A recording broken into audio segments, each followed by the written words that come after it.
my name is Leslie Stevens, and I'm a research fellow at the Mason Institute at the University of Edinburgh School of Law, and I work on the Administrative Data Research Centre project.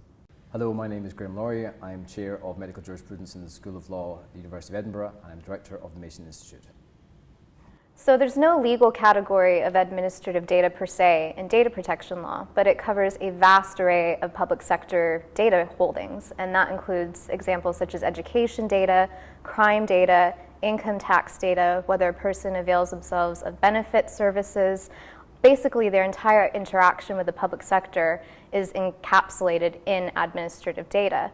That makes it all the more important to understand what responsible data sharing looks like in this very wide context.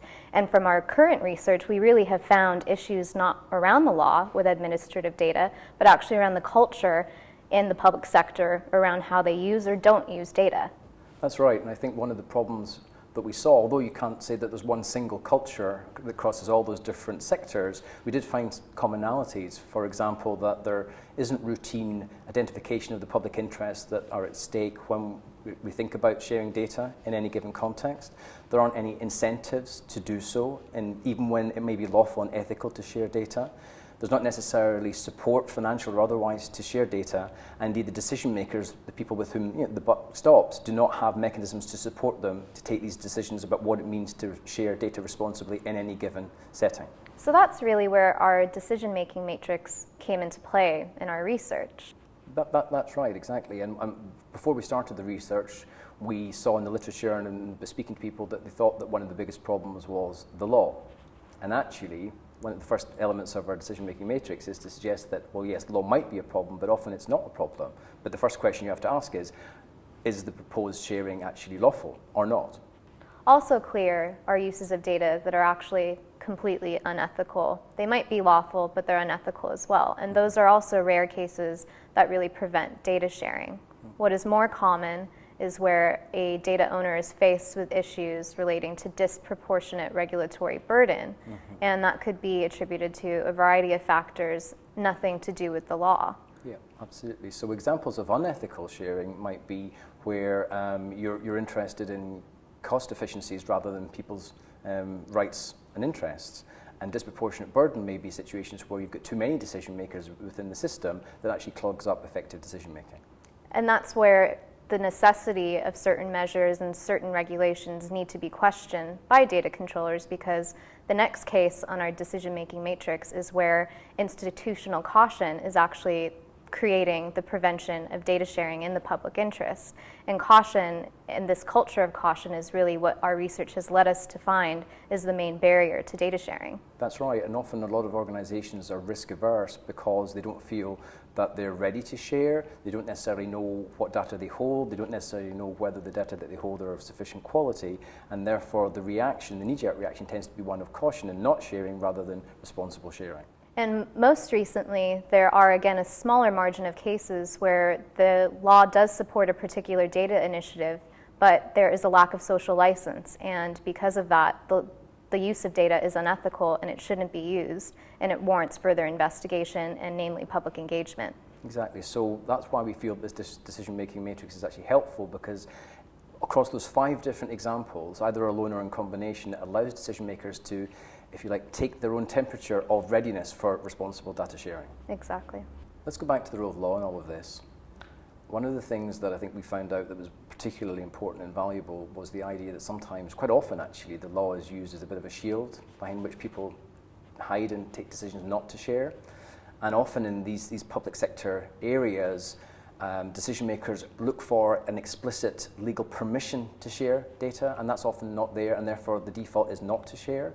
Whereas the general principle of law is that if nothing's prohibited, then it's actually permitted, and yet the culture is one of reticence and non-sharing, and yet law here isn't really the problem.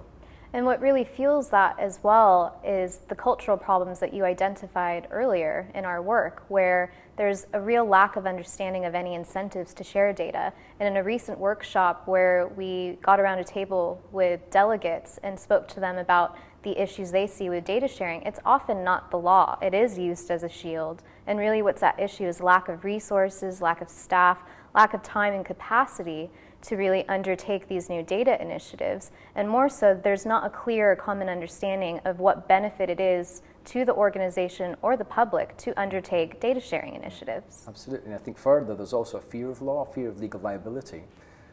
Individual decision makers can often be concerned that if they take a decision to share and it's not obvious that it is lawful, then the buck might stop with them and therefore liability might come back to them, and therefore all of this fuels this culture of caution that we're talking about. A final irony in all of this, I think, is the fact that just having law is neither necessary nor sufficient in this context.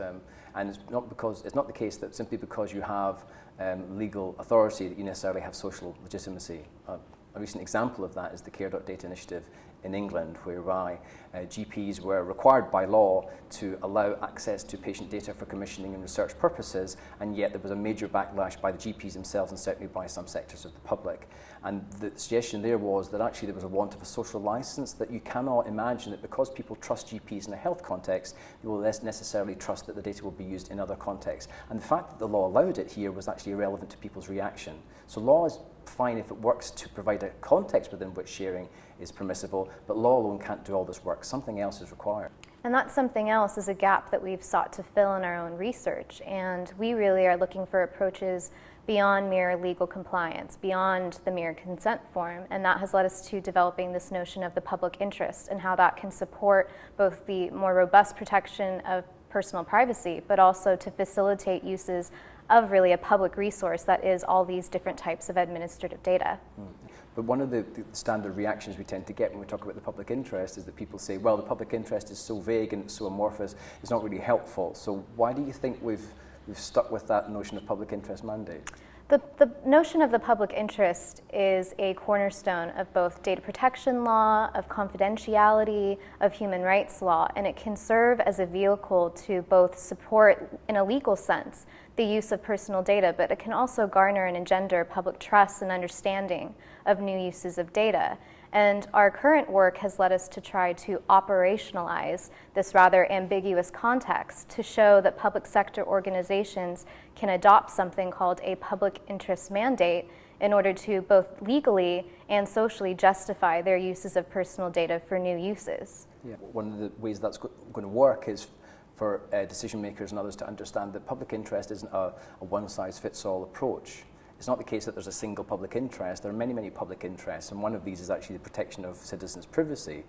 But what is important is that in any given context, decision makers reflect on what might be in the public interest in that context, engaging with relevant stakeholders, including citizens, and actually showing ways in which they're taking decisions in a responsible and a transparent manner, and that they can always defend it by reference to how they are interpreting public interest. And so our suggested solution is the development of a public interest mandate, which is composed of 5 different elements. The first of which takes us back to our decision-making matrix. What types of decisions are you making? How ready are you for responsible decision-making and data sharing?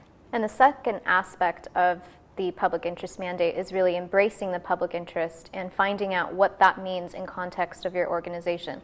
What kind of public interest uses of data are acceptable to the users of your services, and it's constantly reevaluated as the project moves forward. And it's also, the third point is about making sure that there's appropriate engagement with the relevant actors and citizens that are affected by your decision making in the public interest, making sure that there's a robust engagement with them, and that engagement takes place over time and is actually suitable for the context in which you wish to share data. And the way that you incorporate the different aspects of public engagement and these notions of the public interest is in our fourth key element, which is proportionate decision making. Decision-making and data sharing is hindered currently by a culture of caution, but under our public interest mandate, proportionality features in all aspects of decision-making, and that means that decisions have to be taken in light of real risks, but also in light of the real benefits that can be reaped of these different uses of data. We think that it's absolutely important and realistic to take account of the fact that there's lots of uncertainty that still remains. Even if law comes in here and tries to impose particular structures or pathways, it can't answer all the questions. So we need to embrace that uncertainty and make sure that decision makers continue to reflect on whether the public interest is continuing to be borne out over time, and therefore that their decision-making matrix is actually relevant for everybody involved. So the crucial question now is, what's next? Well, recently we held a workshop on interoperability where we gathered various stakeholders at various stages of data readiness and assessing how ready they are for sharing data. We identified a number of factors that come into play if an organization wants to increase their data readiness, and this goes to our consideration of interoperability. Interoperability for us, I think, is this notion that we can help decision makers to, if you like, speak the same language.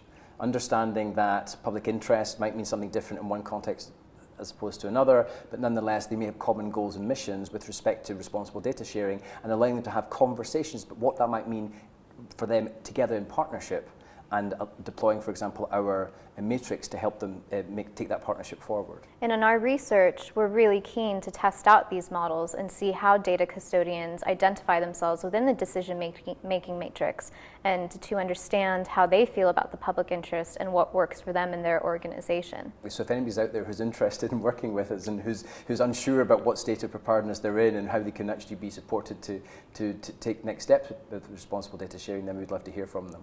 Okay.